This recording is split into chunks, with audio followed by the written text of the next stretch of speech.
आप यहाँ बैठे हैं पर मन कहीं और ही हो सकता है। तो कभी ये अलग हो सकता है, कभी आपके साथ हो सकता है। तो ये मेरा पहला सवाल है। और इसके बाद आइए एक एक करके देखते हैं। ठीक है। अब आपका मन भी कहीं नहीं जाता है। ये यहीं है पर किसी चीज के बारे में सोच रहा है। क्या ये कहीं जाता है? आपका मन कहीं नहीं जाता। ये यहीं है और किसी दूसरी चीज के बारे में सोच रहा है, पर फिर भी ये यहीं है ना? ना तो आपका शरीर कहीं जाता है, न ही आपका मन कहीं जाता है, और न ही आप कहीं जाते हैं। वे हमेशा मिलकर एक संपूर्ण इकाई बनाते हैं। अगर आप कोई चीज करना चाहते हैं तो आपको कुछ ऐसा करना होगा जो उन सभी के लिए काम करे। आप इन्हें अलग अलग नहीं संभाल सकते, इसे अलग से उसे अलग से। वे हमेशा एक साथ होते हैं, है ना? आपका मन कहीं नहीं जाता। क्या आपने इसे खो दिया है?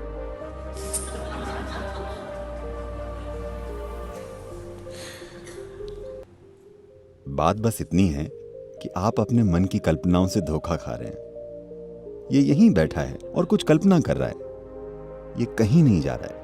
लेकिन आपकी पहचान इतनी गहरी है और आप इतने खोए हुए हैं कि आप सोचते हैं कि मन कहीं जा रहा है। मन कहीं सफर नहीं करता, ये बिल्कुल यहीं पर है ना?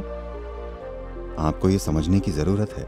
आपके मन में बेकाबू और अंतहीन विचार इसलिए चल रहे हैं क्योंकि आपने उन चीजों के रूप में अपनी पहचान बना रखी है जो आप नहीं हैं।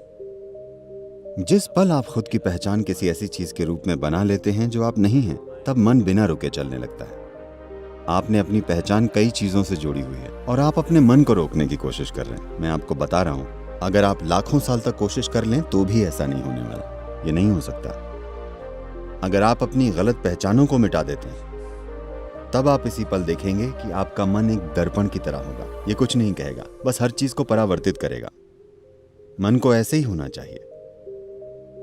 आपका मन एक ऐसा साधन है जो तभी सबसे अच्छा काम करता है जब इसमें स्पष्टता हो, है ना? ऐसा ही है ना? आपका मन यहां हर तरह की काल्पनिक चीजों के बारे में सोचने के लिए नहीं है। वो जीवन में एक भटकाव है। आपका मन आपको जीवन में स्पष्टता और गहराई देने के लिए है। लेकिन अभी आपका मन बस उलझन का एक भारी पुलिंदा है, सिर्फ इसलिए क्योंकि आपने कई ऐसी चीजों के रूप में अपनी पहचान बना ली है जो आप नहीं हैं, और अब आप इसे रोकने की कोशिश कर रहे हैं। इसे रोक कर रखने का कोई तरीका नहीं है। आपने बहुत बुरा खाना खाया और अब आपके पेट में गैस बन गई। आप उसे रोक नहीं सकते। आपने खराब खाना खाया है, नतीजा आ गया है। आपने गलती की कि कई चीजों के साथ अपनी पहचान जोड़ ली। अब ये लगातार चलता जा रहा है।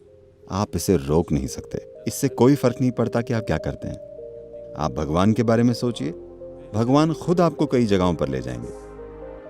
अब आप यहाँ बैठे हैं और ध्यान करने की कोशिश कर रहे हैं, पर आप सोच रहे हैं कि अपने बार या रेस्टोरेंट या दोस्त या सिनेमा या किसी और चीज के बारे में।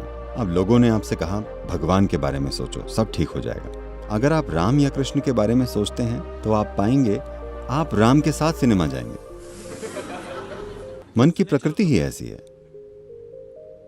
राम खुद आपको बार में ले जाएंगे, राम खुद आपको रेस्टोरेंट ले जाएंगे। आप इसे रोक नहीं सकते क्योंकि आपने खुद उन चीजों के रूप में अपनी पहचान बना रखी है जो आप नहीं। कोई तरीका नहीं है इसे रोकने का। तो यहां जो किया जा रहा है वो आपके मन को काबू में करने के लिए नहीं है। ये उस बारे में जागरूकता लाने के लिए है कि आप क्या नहीं हैं।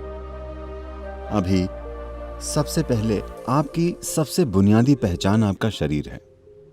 आपने पहचान बना रखी है अपने शरीर, अपने कपड़े, अपने हेयर स्टाइल और अपनी दाढ़ी के रूप में भी, है ना? बहुत गहरी पहचान है ना? आपकी पत्नी, आपके बच्चे, आपका परिवार, आपकी शिक्षा, आपका धर्म, अनगिनत आधारों पर पहचाने। इन सभी पहचानों के साथ आप एक शांत मन चाहते हैं। ऐसी कोई चीज नहीं होती। यही कारण है कि हमने आपको शून्य नाम की एक आसान विधि दी है जिसमें आप मन से थोड़ी दूरी पैदा करते हैं। एक बार जब दूरी बन जाती है तो अगर ये बकबक करने वाला मन भी हो तो भी फर्क नहीं पड़ेगा।